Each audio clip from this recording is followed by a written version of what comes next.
All right, Super Stitch Nation, we're going to do some teardown. We started some of this stuff yesterday, but didn't get finished. We had to get out of here, so we are going to continue on.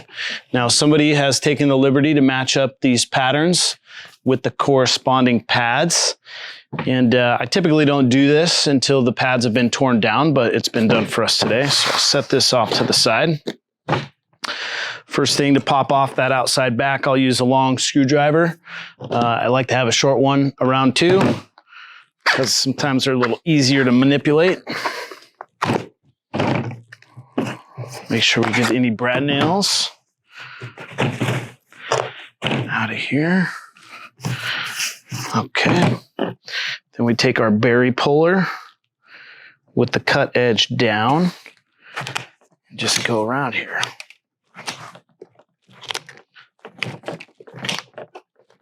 Like to get anything in a corner, anything on a seam. Sometimes if you get that staple puller just to the right, for a right-handed guy anyway, you can get it in there and it'll come out without having to get the pair of dikes to come back. Like these here, see that one just only came halfway out. I got to come back with the dikes on that. And then if there's a large cluster, sometimes I like to pull a couple of those.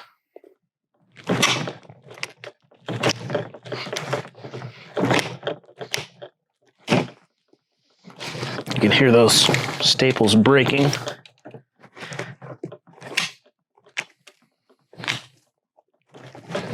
Okay. Now, sometimes I do come back with the dikes.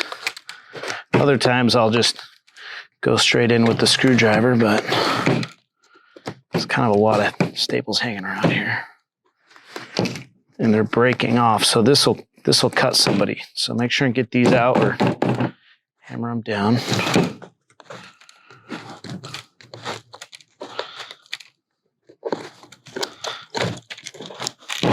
Okay, now since this pad is so small, I'm going to opt for the smaller screwdriver.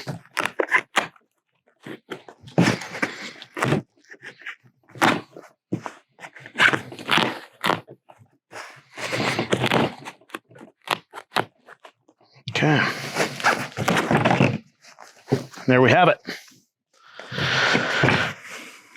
Got another hanger. Just go back through here and look for anything else that you missed, or else the stapler could get cut. Now that is ready to be upholstered. So we're going to pass this along down with the outside back to the staple guy and keep going. Here we have an ankle roll. Now notice these pleats, how these pleats are. This is important to staple these like this, because I've seen a guy try to heat gun this and put about 1,000 staples in here and it takes forever, but pleating these is the fastest way to go.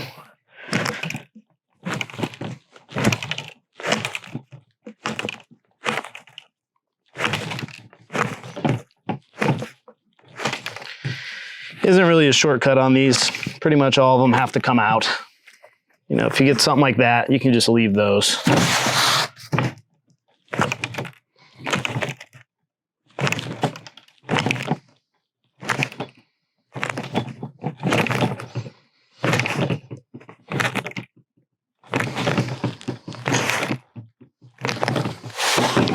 Then I can either take a pair of scissors. I don't really often use the scissors, but there we go. This plastic bag. I get these at the grocery store. I've already upholstered this once apparently. And I have more plastic bags. So that'll get, the plastic bag is so when you get the new cover on, the vinyl backing won't slide across the foam. So if you slap a plastic bag on there, whoosh, it gets right on. Or you can also use silicone. You can spray a bunch of silicone, but you'll be using a lot. And it doesn't smell too good in the gym for the members working out. So we'll set that over here. Now we have a pre-core Icarian seat. This is a multi-adjustable seat. And these outside backs are really prone to breaking. It's kind of a poor design on pre-core's part, but they do make really good equipment. That one came off real quick, and I can actually already tell this is our sewing because we use clear thread so it matches everything we do.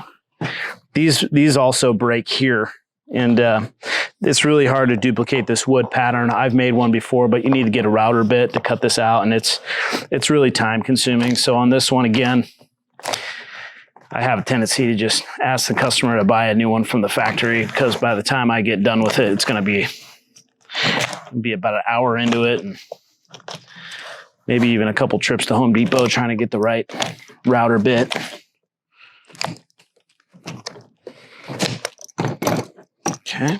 And we'll just go right with the screwdriver. See, if you just go straight with the screwdriver, it makes it easier to get your last staples out. However, you're prone to drag your arm across it and hurt yourself, so. Yeah, this wood's already broken. Come on. There we go.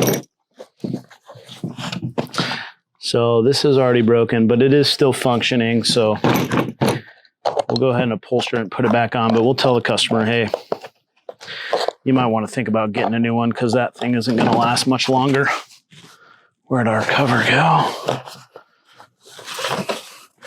With the outside back, pass it on down. Take a minute to clean the table up there.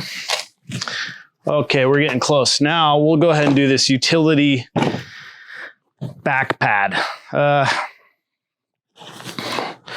So on a lot of these pads, the bolt holes are symmetrical. So that's probably about 6 or 7 inches, and so is that. So this pad can actually be flipped upside down if you wanted to. And the reason I mention that is because the foam has shrunk. This is a closed cell foam. It's really high quality foam, but it looks to me like the factory cut it right along the perimeter of the wood, and they should have overhanged it about 1/4 inch, because the foam does have a tendency to shrink. And now members come by and they stand around in between their sets and chit chat, and they put their hands there, and these always crack here. So sometimes what I found is the top has shrunk quite a bit, but the bottom has not. So I'm going to go ahead and mark that I want the seam going down here on this pad, because I've flipped these upside down, and then you can kind of see that little impression that the frame has made. And I don't want somebody to see that when we leave.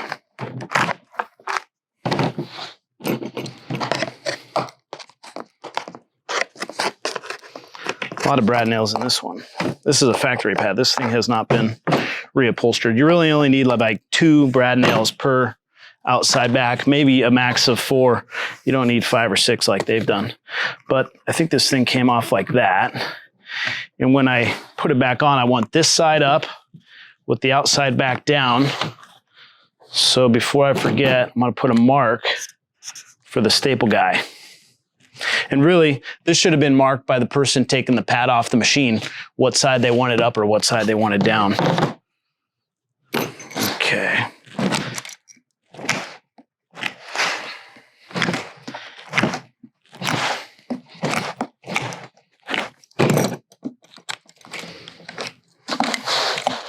Now, since the factory has used a really fat staple, and these staples are really close together, look at that. Not even using a staple puller now.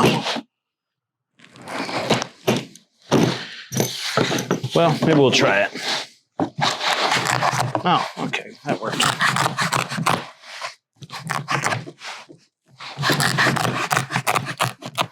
I didn't think that was going to pull out so easily, so I was just going to take a razor blade and cut that, but that's good to go.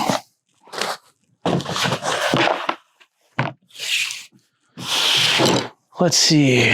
This one's pretty straightforward. Pre-core Discovery multi-adjustable seat. Got a couple flat benches. This is all pretty straightforward, so I think we'll go ahead and stop here and then carry on with the stapling next.